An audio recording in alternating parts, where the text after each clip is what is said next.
Can I ask you a question about your career? Sure, buddy. Why did you only have 3 more fights after you lost the championship? I got a rib removed. I had a blood clots where I have something called thoracic outlet syndrome. I probably murdered that, but it's where I was training one day and before this I felt like a little pain in my rib, and I like in my side like once in a while. So I went to the local. I don't know if you have them in Canada. You got the local walk-in clinics. I went over there. Yeah, exactly. Went in there. I'm acting like you're from fucking Mars. I'm like, you guys have a TV? No. I've lived in America for 15 years now. So I went to an urgent care. Hey, sorry about that.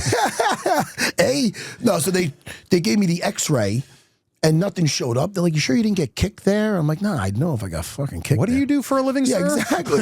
So next thing you know, like maybe a month later, my arm blew up after training and I felt weird. And then it started really blowing up. Like swelling? Yeah, swelling, but it looked pumped. I'm like, well, I feel like fucking Hellboy, you know? And then I went to fights in AC the day later. And then on the way back, I slept the whole way. My buddy drove. And then I was with my in-laws and I was sleepy. I went home and I go, yo, your body knows when something's wrong, you know? Yeah. So my wife was pregnant at the time. And then I drove myself to the emergency room. And, they checked me in. Next thing you know, they did an ultrasound on my arm and they found blood clots. So my collar, then they freaked me out, man. The fucking changing nurses, old ladies praying for me and shit. They stuck me with a blood thinner. And, because the next stop is to your heart or brain. You know what I mean? Oh, it was horrible. My wife is pregnant. I'm going to get emotional on you. You're really good. He's good at his job. Look at him. He gets me all emotional. No, but my wife came in pregnant and whatever. So they had to pump that thing out of my arm. And long story short, they had the surgery I don't know how many days later, but they had to, my collarbone and my first rib was constricting a vein. And it caused blood clots. So they had to open me up and take out my first rib. So that's up here? Yeah, it's up top. Wow. Yeah, you always stick your ribs down. Yeah, it's by my collarbone. Yeah. So they had to take that out. And then, that was a health scare. And that kind of took me out. But also, I was starting to, I knew mentally I was kind of out of it. Like you know what I mean? I felt it. There was one time in particular, Chris, where I remember like after a fight, I lost to Chris Lytle, my rematch. Good fight. We battled. Good friend of mine, Chris Lytle. And I remember hearing on a show on something where somebody was calling me out. And I didn't really give a shit. In the past, I would have been like, what? You put my name in your mouth type of thing. And I remember I was about to go out with my wife and kids to the local park. We had the stroll. They were probably your kids' age. And I just didn't really care. And I'm like, that's not good. I go, that's telling me something. You know what I mean? So, I guess I already lived my Rocky movie. Sure, if I had a movie in my life, Christian, it would end. In the credits, it would say how I lost the rematch and I knocked out Frank Trigg. And I always get it. I got to get him on here. Frank Trigg. Who would play you in a movie? It's not going to be Hugh Jackman. It's somebody going to be height appropriate. I'll tell you, man, we get discriminated against. Height appropriate. Tom Cruise. Yeah, you know what?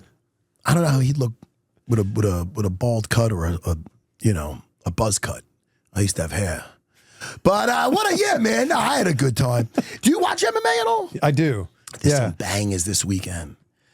It's at MSG. Are you going? I am going. Oh, hell yeah. Yeah. I'm doing a little meet and greet over there. Nice. So I did a toe stomp on you. I'm not as big into it now. It's so hard, as you know, when you have young kids. Yeah. And I grew up in the era, I remember watching UFC 2 on VHS. I remember remember that back corner of Blockbuster? Oh, dude, I watched it.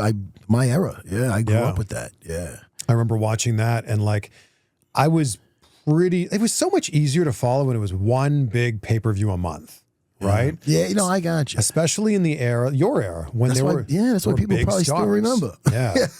Think of all the big stars that were made in the mid-2000s. You've got it's wild. Tito and Chuck and Rampage and Randy and you and GSP. You still remember these guys. Of course. Yeah, no, but and most guys do. Yeah. I guess I feel bad for some fighters, man. They came in after me and left before me, and nobody will know them, and some of them were really badasses. What's the least amount of money you made in a fight? A professional fight? In a professional fight? I'll tell you, when I lost to Carol Parisian, I got probably around $8,000. Okay, I thought you were going to say like $40 for like second fight. I'm talking about the UFC. Okay, what about like just any pro fight? But the UFC was all like that was before the UFC, the Ultimate Fighter really took off. Yeah. I got some better paychecks towards the end. You were saying about like what about I was selling tickets to make fights. Yeah. 100%. And there was no weight classes, really. But these guys, a lot of them, there was a tough Russian Sambo guy I fought that you could see on YouTube, and Frank Shamrock was the commentator. I was 23 years old. Yeah. That dude was tough, and I had to bust his arm and choke him almost unconscious.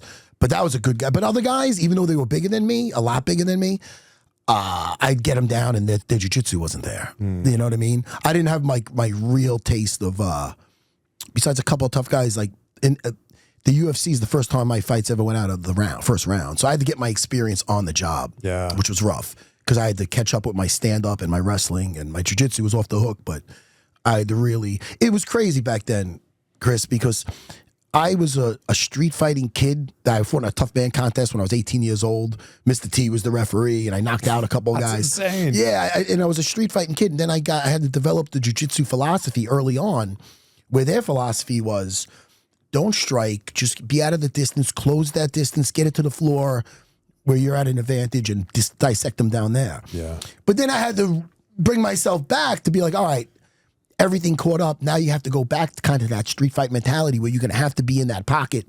You know what I mean? Especially if I was fighting at welterweight, a bigger weight, a guy like George St. Pierre, I couldn't utilize my jiu-jitsu by just taking him down and smoking him. He fought better wrestlers than me. So it's funny how that whole thing came full circle. Yeah. Like, if I just stayed that one-dimensional, like when I first went in there to fight Shoney Carter, I had some stand-up, but I did not have the time clocked in with the sparring. So it's wild how that all worked out. Yeah, no,